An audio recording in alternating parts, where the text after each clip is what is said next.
Yeah, like I said in our email, man, your book, The Power Paradox, man, Oh, it's a great read, man. thank Very you. Thank you. straightforward, quick read. I Yeah. finished it like in a couple settings. Um, how was Thanks. the writing process for that book? Wow. You know, I was hoping for easy questions.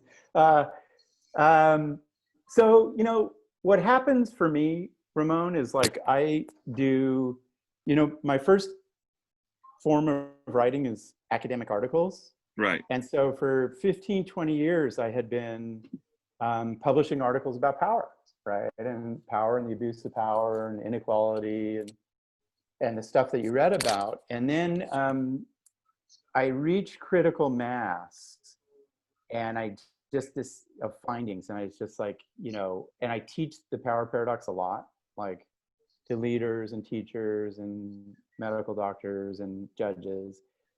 And I was like, I have to get this into a book. And so, to be quite frank, the writing process was really humbling. I went from academic writing, and then I wrote a book that its first draft was probably 400 pages. Oh wow. And my editor was like, you got to cut a lot of this down. And I always struggle with kind of theses, like being thesis driven. Right. So it was really humbling to go from academic articles to something that would, appeal to a broader audience. So Hmm. so the process was hard and took a lot of work. While writing this book, how you found anything new about even yourself? Learn about the power paradox. How you talk about enduring power and absolute power. Yeah, yeah. Well, Ramon,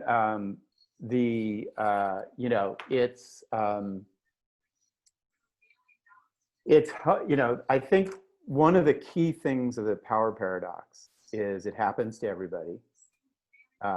It happens to politicians and pop stars and ordinary citizens and moms and dads and romantic partners and football players. You suddenly get carried away with yourself and you start acting inappropriately, right? You Right.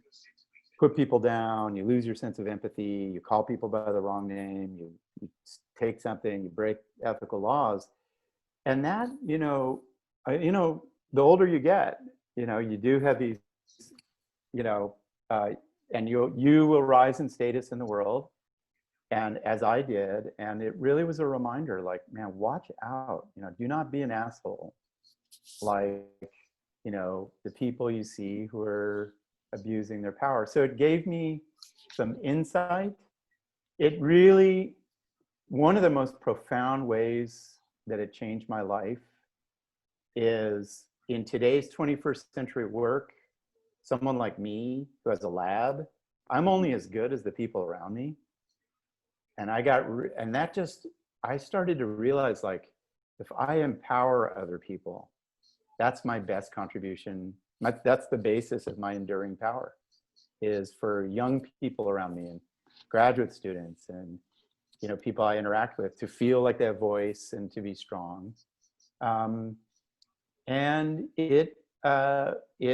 so it's had this interesting reminder of, like, don't act like the power paradox, and make sure you stay connected to the people who give you community, who allow you to make a contribution to the world. That's an interesting point because I know for me in the past working retail, you have that person in position of power where not only they have to be the manager, they have to be the therapist, the counselor. They have to take on internal and external problems that deal with that individual that's working for them. And it may Yeah, be outside of their pay grade. yeah, And it takes for their ego at the end of the day to say, hey, I got to do what's best for them for the long term, yeah, for the company. yeah. And this is, I mean, that's a radical sociological development, which is work is now much more like family, where it's more emotional. There are more women at work than there were 50 years ago. It's more diverse. It just is more collaborative and connected. And you gotta empathize with people. You got to listen to people. You have to apologize. You have to broker negotiations between two work colleagues who are mad at each other, right? And doing this, I was lucky to teach for, just people out in the work world like yourself for 20 years. And that's the thing they kept telling me about power, is that you think it's going to be about, your analytic genius, but it's really about the people you take care of, and your empathy and your patience and handling stress. So I agree. It's a profound part of power today. Another part in the book that was very interesting is you talk about the powerless. Yeah. All of us, like you said, all of us been in this situation before. Even from, it could be from being the entry-level job, or even being that little kid amongst bigger kids. Yeah. Explain that concept more. Man, Ramon,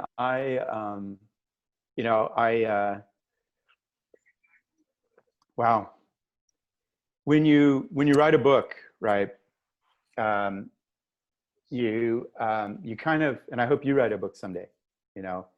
I bet you will. I'll bet you write a lot of books. And you write this book, and you're like searching for its soul, and you're searching for your soul, right? Like, why am I by myself putting, words on a computer screen and not getting outside and so forth? And in some sense, there is a ton of scholarship about powerful people. What makes a leader, and who are the great presidents, and why do Catholic priests always abuse their power, and who are the great generals, and what does it take to be, a leader? And that's a massive focus of our cultural attention. But, power is a relational thing. And if there are people who have power, there may be people who don't have power. And as I wrote the book and I headed toward that last chapter, right? And I'm like, man, powerful people. And, I couldn't help but think about people like Trump, right? And our country, and police officers, and some of the bullies I grew up around, and, on down the line. And it was like, powerful people don't pay attention to you. They take your stuff, they violate your ethics, they interrupt you, they don't give you a chance to speak your mind. And I just started to think about all the experiences I'd had of being powerless. I was a really small kid growing up. I went to study in England with my family, and I was the only American in the school. I went to, and it really hit home where I grew up, as I say I think in chapter 5, I moved to this really poor part of California where, there were 19 kids on my street and only 3 went to college, right? And one was my brother, and one was my friend Memo, who went to college because my parents encouraged him. The rest had trouble, and they really struggled. And I just started to think about, like, at every level of analysis, be it in a relationship, or when a boss treats an employee, or politics or criminal justice treats people, there's this oppression that can happen that really destroys people's lives. And it was really, as I started to write that, and your question of like, how did I get there? I started to think about this science of like, when I feel powerless, cortisol is activated. My front part of my brain may not grow as well as a kid. It reminded me of the kids I grew up around who started to struggle in school, and many did not graduate high school. And it damages your immune system and you get sick. And I just thought about, and that's why lower class people just live shorter lives, And I started to think about the kids I grew up around in that poor town. And it just came home really strongly, right? That is in some sense the most important lesson about power is we've got to, when you have power, other people's lives are affected by you, and you have to honor and respect that. Well said, man. When you're powerless and you're among someone who is in power, do you combat them for all the things that they're doing that is considered wrong, or do you keep your ease? How do you? What was the, do I combat them or keep my ease? Yeah. Yeah, I think a central problem, and I think chapter 4 is about this, like great teams, great communities, great neighborhoods, great political, great organizations have ways where people with less power keep the powerful in check. They combat them, right? They critique them. You know, I am lucky to hang around the Golden State Warriors from time to time because I'm friends with some of their coaches. And Steve Kerr is so good at like letting the players speak and letting them have voice, right? And letting them critique him, right? As opposed to being this dictator type coach. So I think the health of social networks and systems at any level, family or what, politics, organization, is really when the less powerful have voice and they can speak their mind and they can critique the person in power and they can say, hey man, you're treating this other person with disrespect. And there's some data that fits that thesis. And I think if you look at our current political situation, it's in full bloom, right? That Trump has no critique and he's weakening our country. He has profoundly weakened the standing of our country because of his abuses of power. You talked about Trump. Do you see any part of him that shows enduring power in moments? Yeah, I think, people like me, and I got it wrong. Like I deplore him. I feel like, we're still recovering. We're still trying to wade through our history of slavery, and he's the latest version. But he spoke to, the kids I grew up around. These are poor white kids. Probably voted for Trump if they voted. Right. And in fact, when you're not going to believe this, in 7th grade, we had a debate about the Civil War, and I represented the North, and my teacher declared the South the winner. Because this area was Trump and racist, et cetera. But Trump spoke to those people, right? He said, "You've been forgotten by Wall Street and the elite." So he does have that enduring power of touching the passions of white people who feel left behind by the world, and it's regrettable that that's what touches them, but he had that power, and that's part of why he won.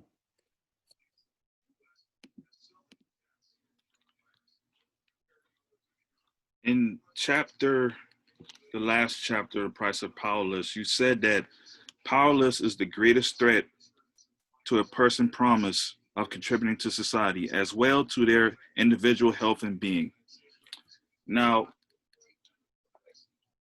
was it tricky to find the stats behind that, or how long was the duration for that? Was the sample size really big?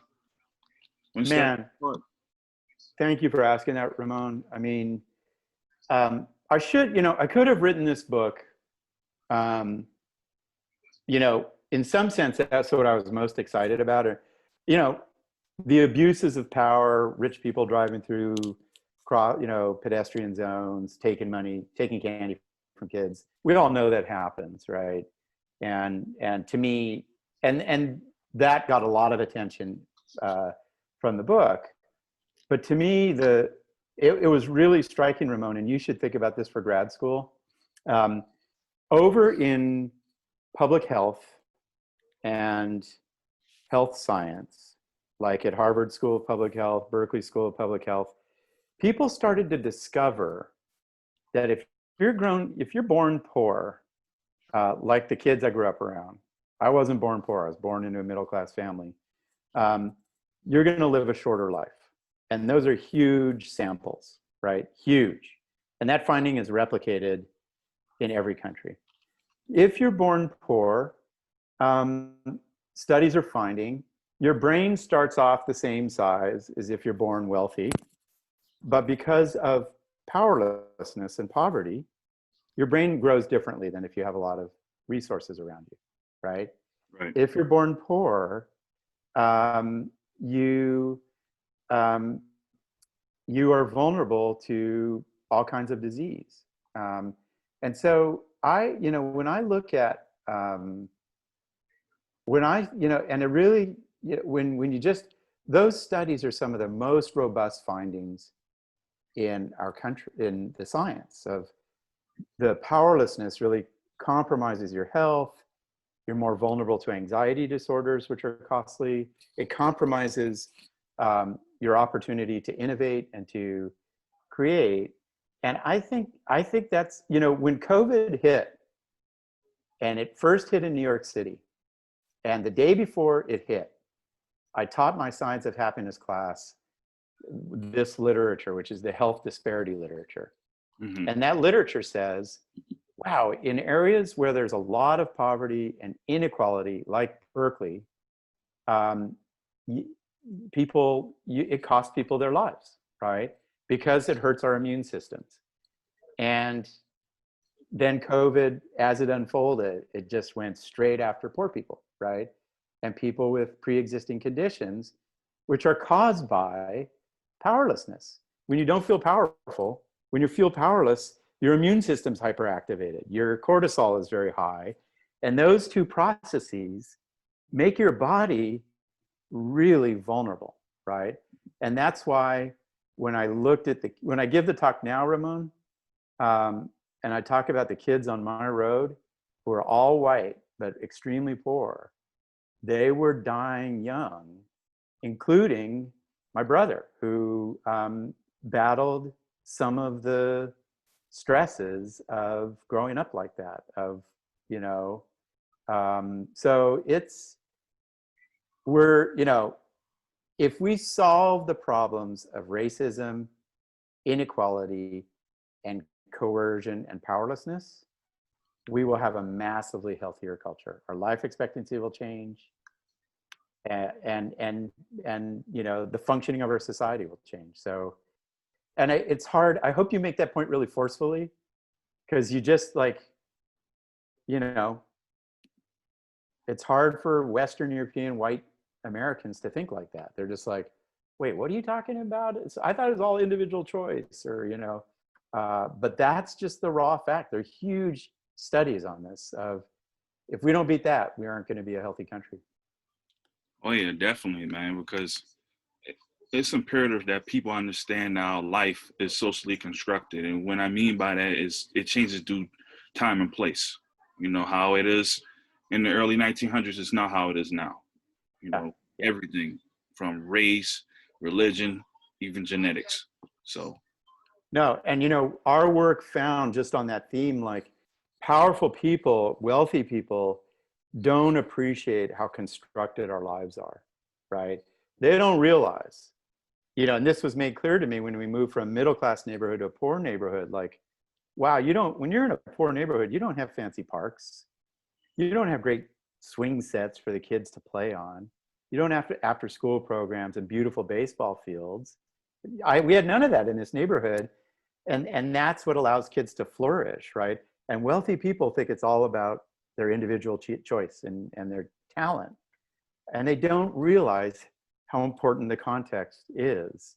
And I think that's a fundamental problem in our culture. I really do. Yeah, to add on to that, I know in that same chapter, The Price of Powerless, you talk about the situation where you got pulled over by a police officer, and you pontificated that if that were an African American, it would have been a whole different situation. Can you just explain that more, Dr. Keltner? Man, man, you're asking the best questions, Ramon. I really appreciate it, and it makes me very grateful that you read the book so carefully. Man.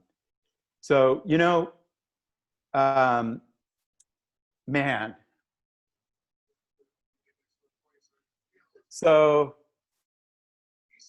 when Eric Garner was killed from a chokehold, I volunteer in prison and have a couple of great friends who are in prison. And I went in, and it was around the time of Eric Garner, and I was like, wow, we are going to talk about Eric Garner. And I'm a white guy, and this is going to be really intense. And it was really surprising because my friends who were in prison were some of my best friends, Louis Scott and others. They're like, oh yeah, chokeholds, that's just part of being black and being part of a black male, you know? So I'm like, wow. So then, check this out. Around that time, a friend of mine comes over for dinner who's a black guy, who's a professor of psychology, like you should be, or sociology at Stanford. And I'm like, and I'm there with my daughters, and I'm like, hey, Brian, did you ever get held in a chokehold? He's like, are you kidding me? Man, I was 13, and these cops pulled me over, and the next thing I know, I'm in a solitary, chained to a pole. It's like that, and he's a professor, right? And then I thought, Ramon, I grew up around poor kids who are going to have trouble, who are getting in, like breaking the law every Friday night, right? Trespassing, stealing, worse. And I was stopped by the cops 7 times my senior year in high school. Wow. For trespassing, smoking marijuana, not having my license. And every time the police officer let me go, right? And I was grateful. I was like, whew, but had I been black, they'd have beaten the shit out of me, and I would be in trouble. I would be in serious trouble. And that taught me, when I go into volunteer in San Quentin and spend a day with, the guys who are in prison, they tell these stories about their lives. And their stories about when they're 16 or 15 are like me, right? They're trespassing, they're sneaking into stuff, they steal something from the Safeway, just what young guys do. But they have the police beating down on them, and it's profound. And I make sure I tell that to, at UC Berkeley, Ramon, when I teach that to my undergrads, I'm like, how many of you been pulled over by the cops? How many of you have had the cop kind of rough you up or take you, and it's only the black students who are like, oh yeah, so it's serious, and it's an important lesson that we have to fight and make progress on. That's a great way to put it. Also, throughout the book, you had different illustrations and visualizations that ties into your studies. How did you decide which ones did you want to put? Yeah, it's really hard. Are you writing a book? No. You got to write a book. On and off. All right. I'm going to hold you to that because you got to write a book. It's so interesting. Like, there's this interesting tension between like letting words express your best ideas or letting pictures express your best ideas, right? And I think books, for the most part, nonfiction, should let words express your best ideas. And I, selected images of where I thought that they would be illustrative and funny, and ideally get the reader to kind of feel the science, right? So like we have those drawings of all those emoji, these different emoji, and then you have your little test. And I thought that'll get the reader to be thinking about like, wow, me having power makes me worse at judging these emotions, just to get them to feel it. Sometimes it's hard to, in particular because class in the United States, we don't talk about it well. it's kind of a confusing topic for a lot of Americans. I used illustrations. Like, do you remember that teapot? Yeah. Yeah. Well, that teapot, you know, the triangle of slaves for sugar for money, going from Africa to the Caribbean to Europe, that was as corrupt as anything has ever happened in human history. That white Europeans would, because of their addiction to sugar, produce slavery. And so I wanted to get the reader to look at that teapot and say, oh, that's just this quaint, innocent part of English culture. But in point of fact, it tells us that class and oppression can be everywhere, right? They can imbue everything. So I tried to get the illustrations, and I feel like I may have had a few too many in the book. I tried to get them to make the reader laugh a bit, feel what the scientific finding would be like, and then kind of just strike them with counterintuitive possibilities. Chapter 2, power is given, not grabbed. There's a Yeah. term that you brought up multiple times, and also throughout the book as well, the Yeah. natural state experiment. Yeah. Yeah, so the natural state experiment is the idea. It's actually, it's really interesting. It actually comes out of a philosophical tradition, and I can't remember if I mentioned this, of a philosopher named Rawls at Harvard, who had this famous theory of justice. And his theory of justice came out of what he thought of as a natural state experiment, which is, imagine you had 100 people, right? And you put them into a community, and they all had the same house, or they're living somewhere, and they don't have any history. And there's no history, and they're just people with no class background and no associations with race or gender or age. And then Rawls asked this question of like, how would you divide stuff up? What would the laws of fairness be if you just were all we land in a society and we try to get along and we start doing stuff together? What would be the rules of fairness? And he, from that natural state, like putting us into a context without a history or set of biases or associations, says equality is the principle we'd all decide upon, right? You and I should have the same. And it turns out, it's very hard to do that with power, like who has power, because you're born into a neighborhood and you're born into a class and you're born into a color of your skin. And we're fighting hard to change that stuff, but it is hard, And what's interesting is, in some sense, hunter-gatherer societies are close to that kind of experiment, because it's small groups. They don't have the kind of big house, small house, or they got a college degree or not, or they drive this car or that car. It's kind of, they are missing a lot of the trappings of status, and they tend to allocate power pretty equally, right? Whereas today in the United States, if you're born into a neighborhood and a zip code and a school and your parents' schools and so forth, and how much money is in your parents' bank account, and that says a lot about the power you'll have. So I use that concept, natural state experiment, to say, how do humans want to give away power if given the chance, absent bias and racism and class? Absolutely. One last question. And this, Okay. this was probably the most interesting. The whole book is great. Oh man, thank you. This part particular, it just ties in because I see this everywhere, from working to my early childhood, from in school. You talk about gossiping. You said groups punish those who undermine the greater good of gossip with gossip. Yeah.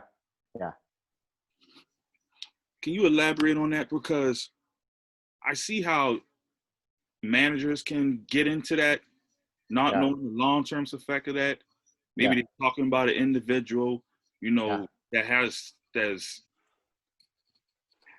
nothing to do with anything pertaining to their criteria or work level. Yeah. There's something about the person character that you have to elaborate on a daily basis. So Yeah. if you can, just please explain the pros and cons behind that. Yeah, and again, thank you for your really nuanced question, right? So the one of the really interesting things, so gossip is where you comment on the reputation of another person and whether they're good for the group, right? And we tend to gossip about, like, did the person, is he polite? Does he gossip? Does he have, does he contribute fairly to work and so forth? And one of the things that emerged in studies of social hierarchies in teams and hunter-gatherer societies and in organizations is that people use gossip to keep track of powerful individuals, right? And make sure they're playing by the rules. And when a powerful person is aware of the fact that their behaviors are being tracked by less powerful people, they're more likely to behave ethically and not abuse power. So that's the ideal version of gossip. Lower power people commenting on the behavior and reputation of higher power people, higher power persons aware, and it keeps their behavior in check. Right. There are a lot of interesting examples of that, right? Like the newspapers and journalism arose in the 18th century largely to critique the powerful, right? Here's what the rich people were doing. Here's how it's offensive. You can see that in a lot of journalism today. It's like sort of commenting on the character of people in power. In informal social groups, that happens a lot. Like, we studied sororities and fraternities, and what happens is the sorority or fraternity and also sports teams and kids at a basketball camp, they'll talk about people who are really prominent and want a lot of power, but maybe not be the best choice for power, right? They're kind of really visible, loud, obnoxious, kind of like Donald Trump. And so what gossip is doing is it's telling the group, like, let's keep track of whether people are good for our group or not. But the trouble is, like you're saying, Ramon, like everything, people in power can start to abuse that system, right? Trump is a classic example where he goes after people who critique his character. He uses his big platform on Twitter, 100 million followers, with death threats that come out of that, right? Right. That he uses that to silence. Joseph Stalin, the Russian dictator, killed 20 million people in large part just to silence dissent and critique. You can look at, the media portrayal of poor people as an abuse of gossip, where instead of critiquing the wealthy, they critique the character of the poor, right? Just as a flip of that egalitarian mechanism. So, like every social tendency, it has this function. Early on, it was about keeping the powerful in check, and then power can undermine it and abuse it. And we have a lot of proof of that today. Well, Dr. Keltner, man, I appreciate this. You taking the time out doing this, man. I know you're probably busy. I know you got to go. For the people who's listening, watching, is it, besides your books, The Compassionate Instinct, Born to Be Good, and also The Power Paradox, what are some other book recommendations do you recommend? About power? Power or anything that we talked about. Yeah, I would recommend Frans de Waal, Fransdewaal, Chimpanzee Politics. I would recommend Adam Grant at Penn, who does Givers and Takers. Yep. There you go. Yep. And he's got a book on givers and takers, which is really good. There's